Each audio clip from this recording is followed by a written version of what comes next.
ఏకలాగా పక్కన కూర్చోబెట్టుకుని పంచాయతీ మాట్లాడుకున్నారు. ఇలా పృథ్వీగాడు స్విమ్మింగ్ పూల్లో స్నానం చేస్తుంటే విష్ణుప్రియ అంటది, అబ్బా కండలు కాంతారా వచ్చాడే అంటుంది. ఏమే నీకు ఎంత షార్ప్గా పనిచేస్తే కళ్ళు అని అన్నాడు. వాడిని పక్కన పెట్టుకొని ఇలా పంచాయతీ.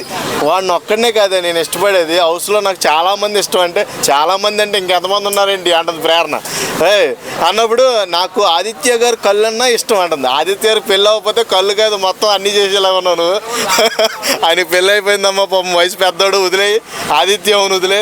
పాపం గేమ్ ఆడతాక చాలా కష్టపడుతున్నాడు, చూస్తున్నాం చాలా ఆవేశపడుతున్నాడు. మొన్న అయితే ఆ గేమ్లో అయితే ఆవేశం చూస్తుంటే హార్ట్ అటాక్ వస్తుందేమో అనిపించింది నాకైతే. చాలా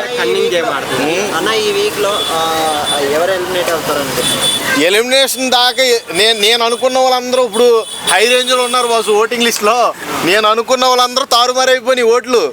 అసలు నేను వెళ్ళిపోతాను అనుకున్న వాళ్ళు స్ట్రాంగ్ అయిపోయారు, నేను స్ట్రాంగ్ అనుకున్న వాళ్ళు వీక్ అయిపోయారు. అందులో ఈ అబ్బాయి కూడా ఒకడు.